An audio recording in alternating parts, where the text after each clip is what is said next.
Ingat, sejarah tidak pernah menunggu kesiapan penguasa. Sejarah hanya mencatat siapa yang berani bertindak saat bangsa berada di tepi jurang. Presiden Prabowo berada di persimpangan sejarah, menjadi pemimpin korektor yang memulihkan republik atau menjadi pemimpin kompromi yang tenggelam bersama visi.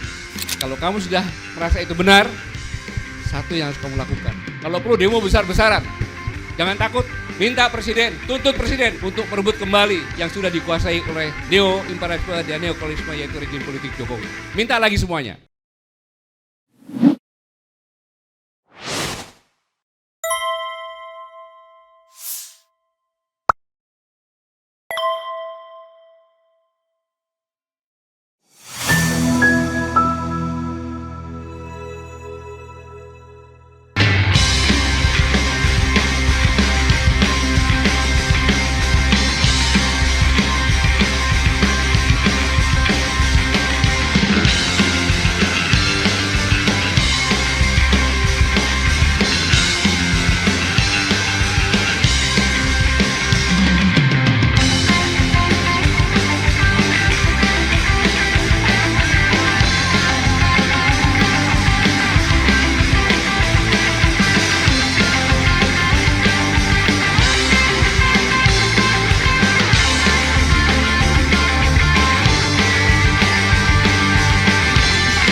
Assalamualaikum warahmatullahi wabarakatuh. Alhamdulillah wasyukurillah la haula wala quwata illa billahil azim. Allahumma shalli ala sayyidina Muhammad wa ala sayyidina Muhammad. Yang saya hormati, saya banggakan Dekan Fakultas Hukum dan seluruh sivitas akademika Universitas Muhammadiyah yang saya banggakan. Khususnya, jadi bingung, kita sepakat dulu. Tadi saya dipanggil di sana Om. Sekarang di sini panggil Kakanda. Kira-kira yang bersiapa ini? Kanda aja lebih muda. Ya? Kanda lebih muda. Ya? Adinda berarti ya? Adinda. Iya kan? Dipanggil Om, kalau panggil Om berarti saya manggil anak kan gitu. Nah, iya. Anak-anak. Kalau Kakanda saya panggil adik-adik. Kira-kira siapa dibilang adik nanti Pak tua gitu. Dibilang nak nanti kayak anak-anak kan gitu. Iya. Gimana kira-kira? Adinda. Oke, Oke, setuju. Adinda. Oh, anak untuk Gibran ya. Terima kasih rekan-rekan sekalian. Ini ada Bang Hersu, Bang Revi, kemudian ada satu siapa saya nggak ingat ini. Tapi ketika saya tanya, saya tahunya ini profesinya dokter. Begitu tanya, gimana kondisi Indonesia? Saya emang dokter Pak, saya udah mendiagnosa bahwa Indonesia sekarang sedang stroke katanya. Tepuk tangan dulu untuk beliau. Adik-adik sekalian, saya yang bisa nyampaikan, saya bersyukur kehadirat Allah Subhanahu Wa Taala bahwa saya bisa berjumpa dengan adik-adik sekalian dalam suasana yang sangat baik, dan saya lihat di hadapan saya adalah wajah-wajah pejuang. Tapi pejuangnya bagaimana? Kita lihat lagi kenapa bagaimana kan gitu. Pejuang demokrasi ya. Tapi untuk itulah saya perlu menjelaskan bahwa kondisi sekarang ini adalah bukan ujuk-ujuk, apa ujuk-ujuk, tiba-tiba seperti ini. Karena sebenarnya berawal ini saya pernah bicara pertama kali di UI, terus ITB ada 59 universitas. Ada teori Thomas Malthus 1798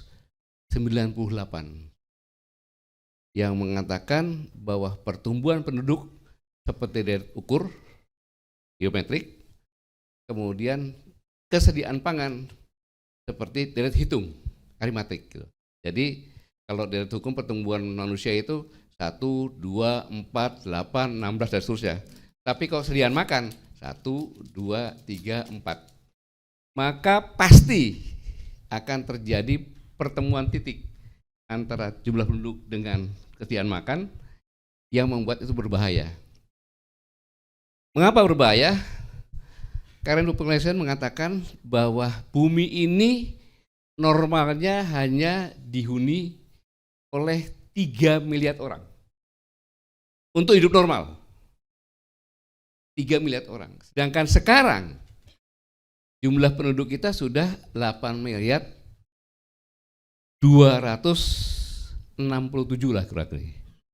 Miliar. Ya, 8 miliar 267 juta. Berarti kita sudah overlapping hampir 200%. Kan sepertiganya kurang lebih kalau. Maka wajar kalau melihat seperti ini, di mana Abraham Maslow bilang, dia ahli psikologi humanik, bahwa orang itu standar hidup yang paling standar, bisa makan, bisa minum, bisa tidur, punya tempat, bisa terima kesehatan. Kalau orang terpenuhi itu, maka dia punya motivasi. Kalau nggak ada itu dulu yang dicari pasti. Nah, bukti lagi bahwa peak oil theory itu menyampaikan bahwa energi fosil tahun 56 nanti mulai sangat menipis. Dalam arti kata seperti kondisi Indonesia. Dulu zamannya Pak Yusuf, wah itu segala macam ada, kemertelan segala macam. Karena memang hasil minyak kita ini dengan pengeluaran lebih besar hasil minyak. Sekarang terbalik.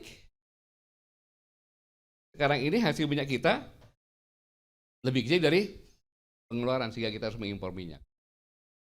Nah, akibatnya apa? Akibatnya ada Libya, Kuwait, Irak, Nigeria, Sudan, kemudian Somalia, Ethiopia. Itu konflik. Kalau konflik dulu perang dingin itu antara timur barat ideologi, sekarang konflik hampir semua berlatar belakang perebutan minyak. 2014 saya sampaikan, yang saya heran adalah Ukraina. Ukraina ini bisa 1 juta barel per hari, kok tidak konflik? Ternyata konflik juga dia. Ternyata konflik juga. Nah, dengan demikian, maka yang mengkhawatirkan ketika minyak menipis, maka yang diperebutkan bukan lagi minyak, tetapi energi, pangan, air atau ekonomi. Dan tempatnya itu adalah di lingkaran ekuator, khatulistiwa. Jadi perang yang dulu berlatar belakang oil, sekarang dan mulai ke depan akan beralih ke pangan, air, energi, dan ekonomi. Itu adanya di sekitar ekuator. Kenapa? Di ekuator pusungan bumi. Semua tambang pasti ada di situ, mulai dari emas, uranium ada di sekitar ekuator. Kemudian di ekuator pertumbuhan nggak ada liburnya. Kalau kamu ke Eropa ada 3 bulan, 4 bulan libur, musim salju, musim gugur. Di kita enggak. Dan khususnya Indonesia, apalagi Indonesia diapit oleh 2 benua, 2 samudra, tempat hujan di situ. Pasti itulah yang membuat kondisi kita sangat menarik. Kalau saya ibaratkan sebagai gadis seksi gitu. Dulunya masih pakai jilbab, ya kan? Sekarang sudah mulai tidak pakai jilbab, sekarang sudah mulai pakai rok mini. Jadi negara-negara lain melihat dan ingin mengambil. Itu kondisi Indonesia. Dan saya bersyukur, walaupun orang seharusnya tidak boleh bersyukur, apa yang saya ramalkan, karena saya di 3 universitas mau dikasih gelar kehormatan Dr. Honoris Causa, karena saya menghasilkan 2 teori. Ya, yang tadinya perang berlatar belakang oil, berubah menjadi pangan, air, energi, yang tadi di Arab Spring, beralih ke kita khatulistiwa. Tapi saya tidak berani menerima itu, maka saya tolak waktu itu. Kenapa? Karena begitu saya pulang, saya dibully nanti sama istri saya, anak-anak saya, menantu saya. Enak aja kita sampai S2 aja setengah mati, S3 suruh bayar sendiri, kayak gitu. Sekarang tahu-tahu Bapak udah S3, daripada saya jadi benda asing, manusia asing di keluarga saya, mendingan saya tidak terima saja lah. biasa-biasa aja itu. Jadi itu. Kenapa? Karena Venezuela itu letaknya di mana? Di ekuator juga. Ngomongnya saja narkoba, semuanya bullshit. Minyak, dia penghasil minyak kurang lebih bisa 1,1 juta barel per hari. Inilah yang mengatakan benar peak theory, ya, oil peak theory mengatakan bahwa dengan langkanya minyak maka akan berubah bentuk usaha atau bisnis dan bentuk budaya. Kenapa? Saya sampaikan seperti ini dulu. Sekarang ada Gojek, Grab, online semuanya. Itu kan nama dari itu. Kita nggak usah pergi-pergi, tinggal telepon datang dia. Tetapi budaya juga berubah. Apapun kalau bisa dengan merampok. Jadi terjadilah evolusi. Evolusi seperti zaman abad ya ke 10-15. Negara-negara pergi untuk merampok biasa sama kekuatan. Ini kan bentuk perampokan yang dengan cara yang lebih halus. Venezuela. Ini yang benar-benar mengkhawatirkan. Nah, dalam kondisi seperti ini bisa kita buktikan. Kita 80 tahun sudah mereka. Apa yang kita dapat? Kondisinya seperti ini, udah dibicarakan banyak. Kan? Kemudian pertumbuhan ekonomi. Katanya pertumbuhan ekonomi tadi berapa? 5% ya? 5%. Amartya Sen, ekonom dan filsuf India mengatakan dalam Development of Freedom-nya bahwa pembangunan tidak dapat diukur dengan nilai pertumbuhan ekonomi, melainkan oleh kemampuan nyata manusia untuk menjalani hidup bermartabat. Contohnya saja kita cerminkan negara kita aja. Apakah Amartya Sen ini bilang benar pertumbuhan ekonomi 5 kayak gitu. Tetapi apakah kita semuanya bisa hidup bermartabat? Dan pembangunan adalah untuk memperluas kebebasan real manusia. Apakah Anda bebas? Ada teman-temanmu yang ditahan 1 bulan, yang menyuarakan Gibran? Itu kan bukan kebebasan namanya. Menyampaikan pendapat kok tinggal jawab aja nih. Gibran ini istilahnya benar. Kalau bisa menunjukkan istilahnya benar, baru kamu boleh ditahan. Fitnah kan gitu harusnya. Tetapi itulah kita.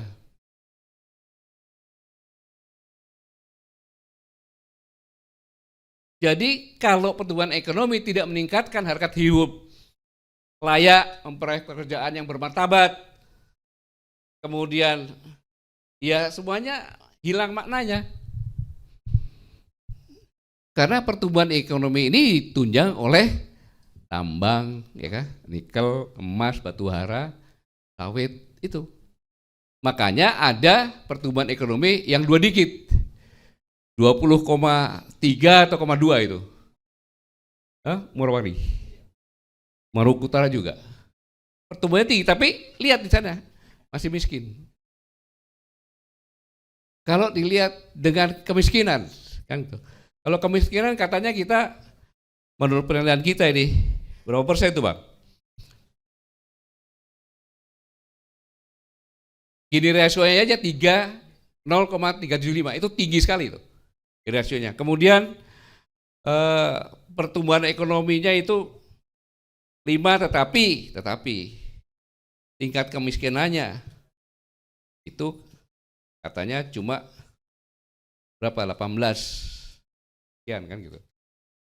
Yang miskin, tetapi menurut Bank Dunia 60% lebih dengan standar penghasilan kurang lebih sekitar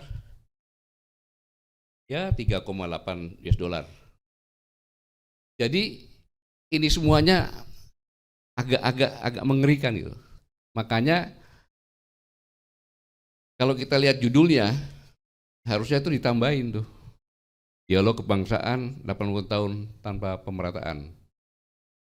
Apakah generasi muda kita menerima warisan atau menjadi jongos di negeri sendiri?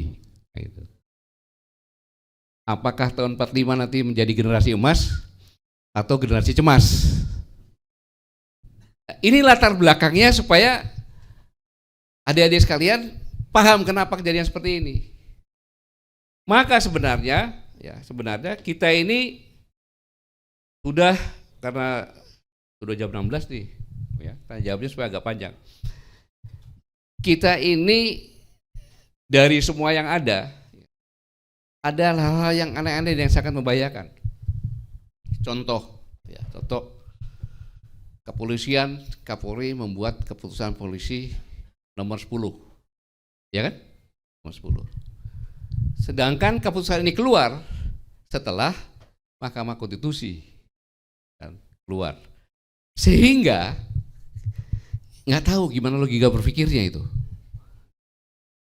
Kan tata undang-undang itu tidak boleh melampaui undang-undang yang atas.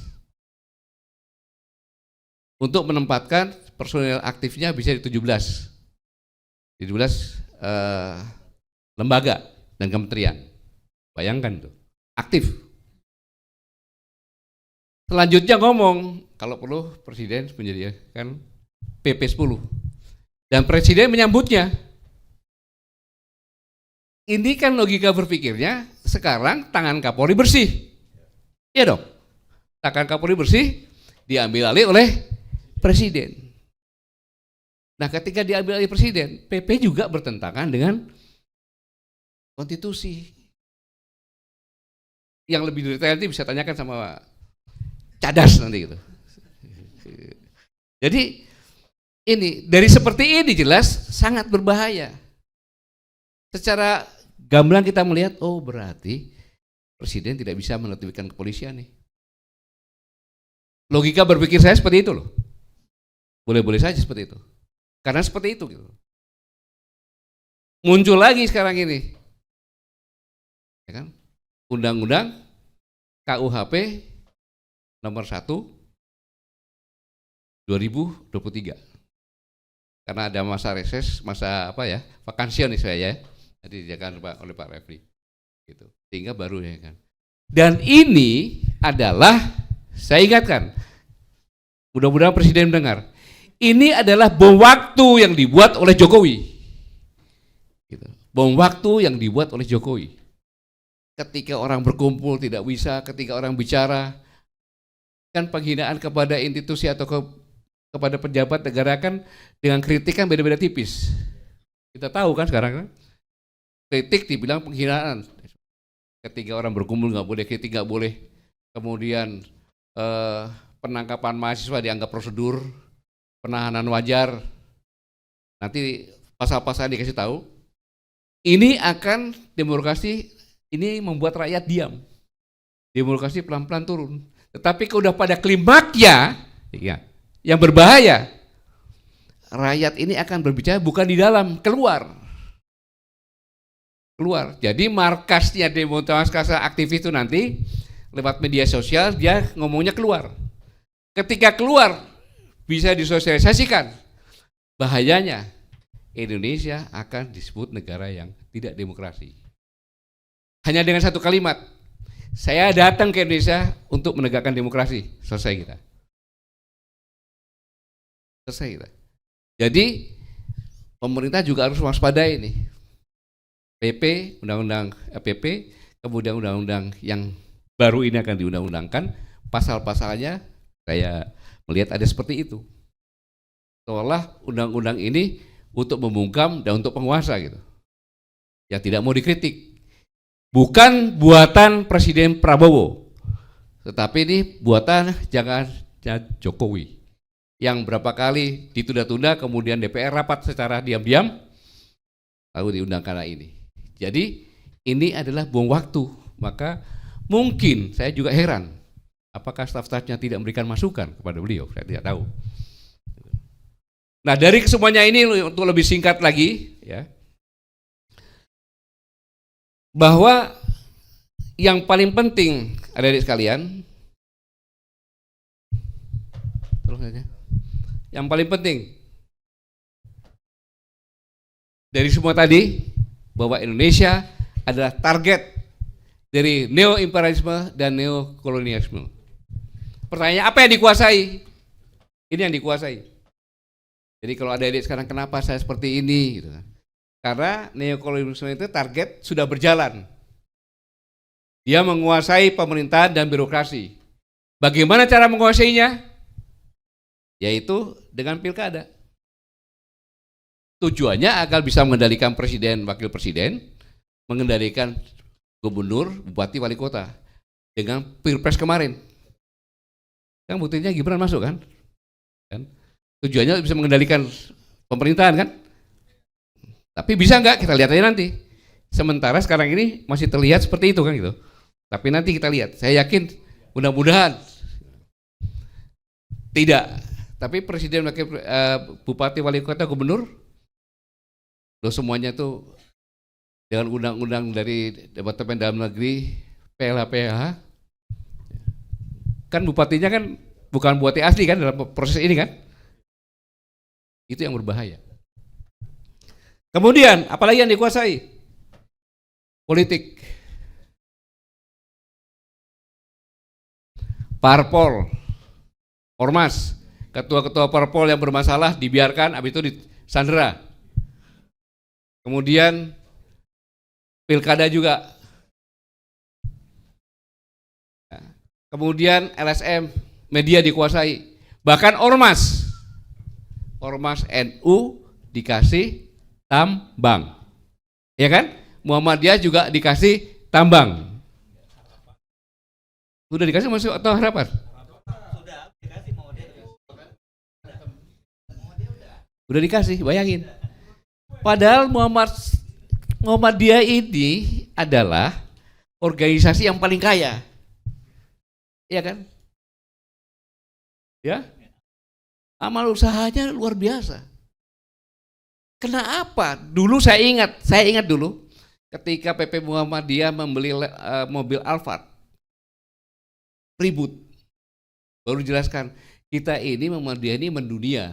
Kalau ada tamu dari dunia masa pakai Avanza gitu kan, nggak pantas kan, maka baru diam. Itu hebatnya Muhammadiyah.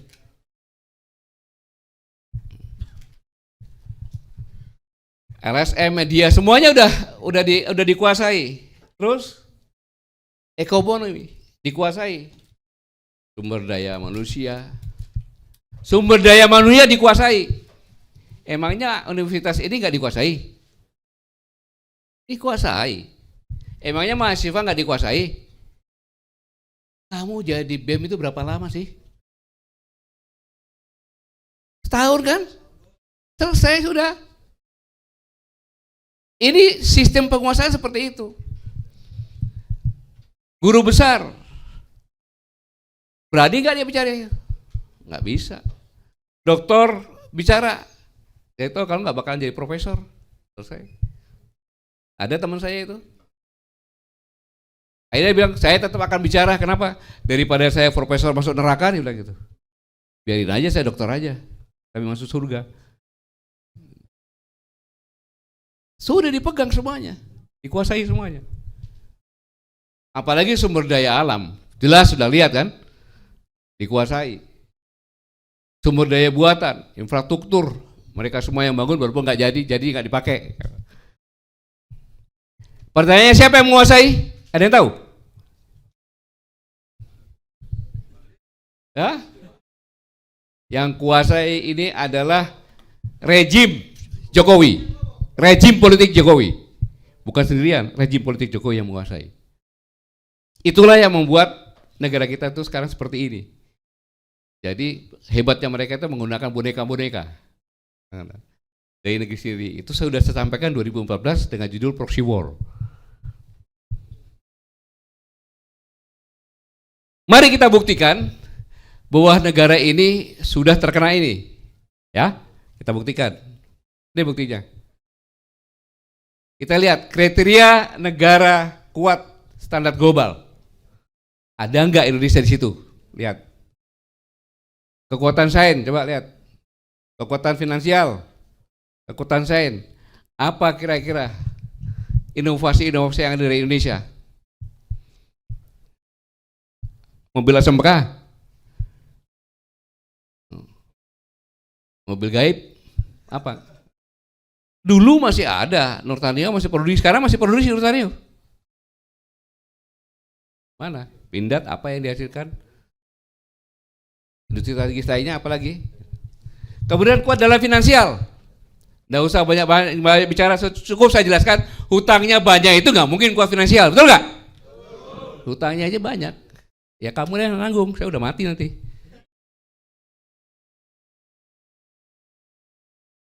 Kuat dalam industri. Apa industri apa yang ada di sini? Bikin mobil aja nggak bisa. Apa industri? Waktu itu masih pesawat CN itu dipakai nyerang Venezuela loh itu. Jangan salah itu bagiannya itu ada itu. Ini ya benar. Sekarang mana? Kuat dalam pertahanan. Kuat dari mana? Pertahanan kita. Saya yang nyatakan pertahanan kita tidak kuat. Saya mantan Panglima TNI. Dihadapkan dengan standar global. Tujuannya apa? Supaya Presiden mendengar dan sadar memperkuat pertahanan sekarang ini. Waktunya Venezuela itu bercermin kita harus seperti itu. Jangan tergantung dengan yang lainnya lagi tentang pertahanan. Jadi hadirin sekalian, inilah bukti bahwa kita adalah bukan negara yang tidak dikuasai, sudah dikuasai semuanya. Ya, Indonesia memang target penjajahan baru, maka hasilnya seperti ini.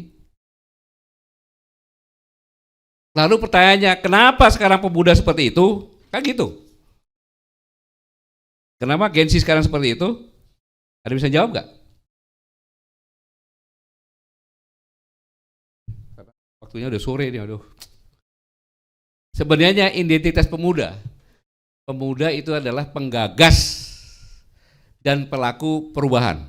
Betul nggak? Sekarang kamu itu nggak? Hah? Omong kosong. Omong kosong. Hah? Mudah-mudahan setelah saya bicara iya. Tapi sekarang enggak, saya katakan. Ayo diskusi sama saya. Karena apa? Ingat, 1911 Serikat Islam yang mendirikan HOS Cokroaminoto umur berapa dia? Kayak gitu. Kalau Muhammadiyah memang udah berumur 40 lebih. Karena prosesnya waktu itu anaknya Takmir Masjid Joko Krayan ya. Kauman, ya kan? Anaknya namanya Darwis. Di situ Sri Sultan Hamengkubuwono ke-8 melihat ini orang pintar, hafiz Quran. Disekolahkanlah ke Mekah. Pulang, suruh belajar ngajar lagi, berangkat lagi, ketemulah sama ini Kiai Haji Hasyim Asy'ari. Kemudian ketemu lagi juga dengan yang Jawa Tengah itu, bukan Munawir, Kiai Munawir Krapak, sama Demiati Temas, Jawa Tengah. Ya, Temas, ya, Ponorogo ya Temas, ya. Mereka berbicara, kok enak ya hidup di Mekah. Semuanya rata, nggak ada di beda-bedakan. Kalau kita kok kita begitu pulang udah jadi anjing lagi gitu kan gitu. Maka mereka harus berdiskusi dan ketemu diskusinya. Selama ratusan tahun kita tidak pernah bersatu. Karena yang bersatu harus punya intelektual. Maka begitu Kiai Darwis pulang, ketemu sama Sri Sultan, dia suruh ngajar di HIS untuk belajar di sana. Setelah pulang, namamu itu ke Belanda-Belandaan. Darwis kan? Maka dia ganti Ahmad Dahlan, Kiai Ahmad Dahlan.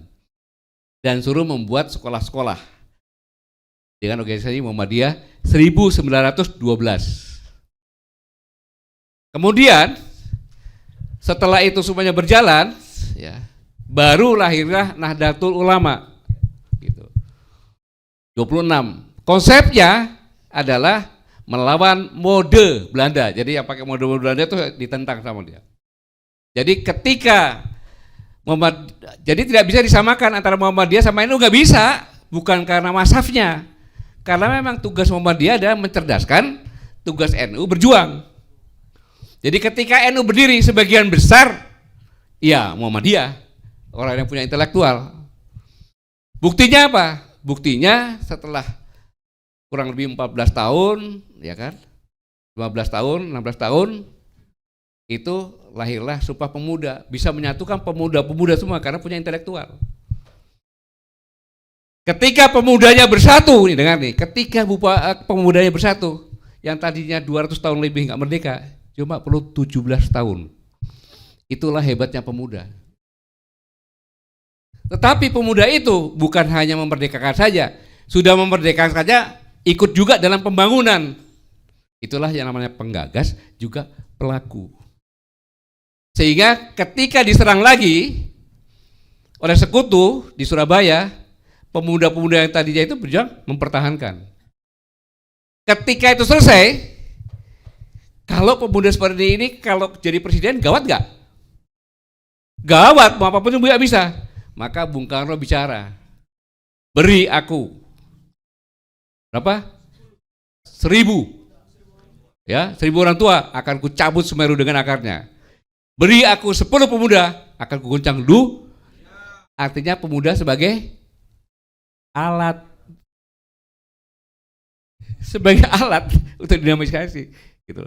Mulai dari situlah maka lahirlah Menteri Muda, terus Menteri Pemuda dan Olahraga sampai dengan sekarang. Yang penting berolahraga dan sehat. Karena pemuda itu bahaya kok dia bangkit. Sampai sekarang gitu.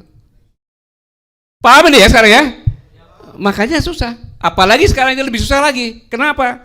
Karena kalau dulu sekolah nak sekolah nak, cok sekolah cok. Biar kamu pinter, kalau udah pinter kamu lawan Londo tuh, lawan Belanda dengan otakmu. Jadi mereka sekolah itu pinter untuk berjuang, kan, membesarkan calon negaranya, kata negaranya, betul nggak? Sekarang dua orang tua, kamu sekolah, ndang pinter, yang pinter, ya kan? Oh, yang pinter loh, ya kan? Kemudian kerja, kaya, sukses. Jadi kesuksesannya itu kaya. Jadi bukan kepintaran untuk membangun bangsa. Ini yang harus kita switch. Kepintaran itu untuk bersama-sama membuat bangsa ini supaya tidak miskin. Sehingga kau bisa bicara, monyong, kamu boleh kaya, tapi jangan kita miskin dong. Kan gitu. Tidak dilarang negeri ini kaya, tetapi yang lainnya jangan miskin. Sekarang beda. Gua kaya banget, lo miskin enggak, emang gua pikirin. Gitu. Sebenarnya permasalahannya di situ.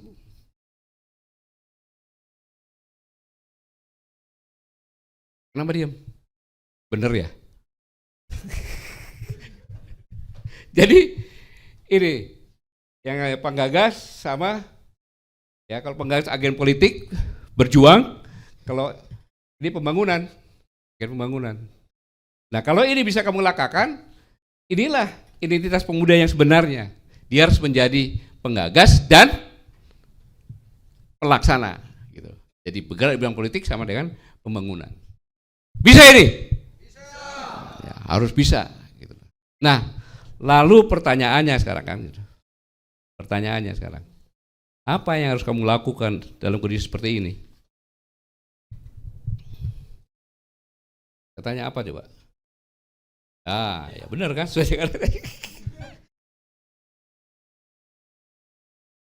Apa lagi?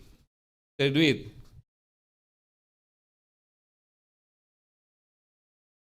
Iyalah, apa lagi?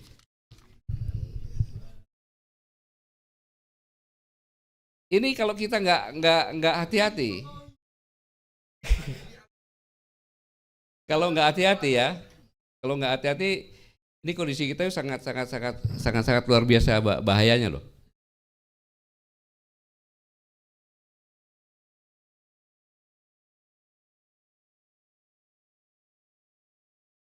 Ya ini benar-benar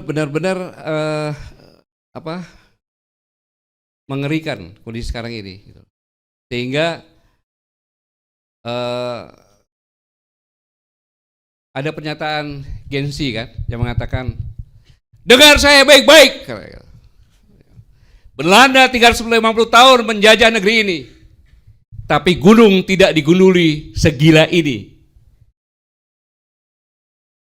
Sungai tidak diracun sebangsat ini. Kita merdeka 80 tahun. Gunung digunduli, sungai jadi comberan, hutung segunung, infrastruktur sebangun asal jadi salur roboh. Ini bukan salah penjajah masa lalu. Ini adalah ulah tangan-tangan serakah hari ini.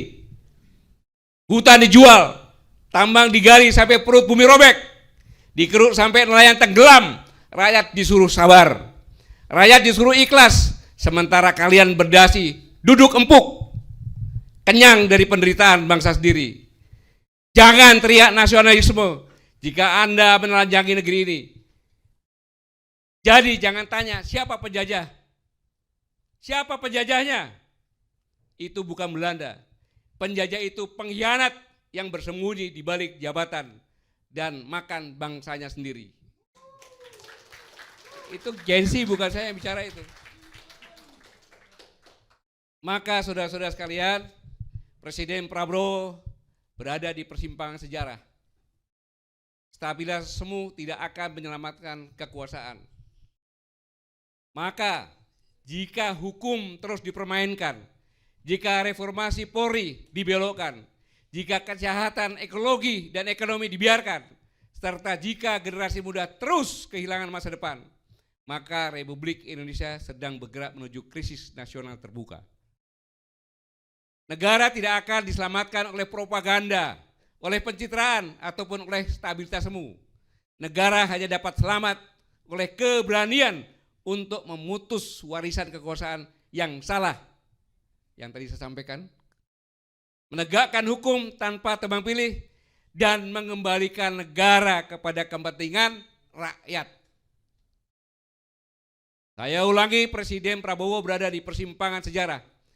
Menjadi pemimpin korektor yang memulihkan republik atau menjadi pemimpin kompromi yang tenggelam bersama krisis. Ingat, sejarah tidak pernah menunggu kesiapan penguasa. Sejarah hanya mencatat siapa yang berani bertindak saat bangsa berada di tepi jurang. Lalu, apa solusi bagi pemuda? Anda tinggal di kampus, Anda punya dekan fakultas hukum, ekonomi, politik, dan lain-lain. Jadi jangan percaya dengan PDF yang sudah saya kirim itu, jangan percaya dengan omongan saya. Tapi cari kebenaran yang mendasar atas hasil diskusi ini, yaitu lewat fakultasmu masing-masing dengan dekan, kau diskusikan. Sehingga kalau kamu sudah merasa itu benar, satu yang harus kamu lakukan. Kalau perlu demo besar-besaran, jangan takut. Minta presiden, tuntut presiden untuk merebut kembali yang sudah dikuasai oleh neo-imperialisme dan neokolonialisme, yaitu rejim politik Jokowi. Minta lagi semuanya. Agar presiden benar-benar menguasai birokrasi, politik, ekonomi, dan semuanya untuk kesejahteraan rakyat Indonesia. Saya pikir itu saja yang perlu saya sampaikan. Saya terima kasih. Hidup Mahasiswa! Hidup Mahasiswa! Hidup perempuan berjuang! Assalamualaikum warahmatullahi wabarakatuh. Waalaikumsalam warahmatullahi wabarakatuh. Mantap ya.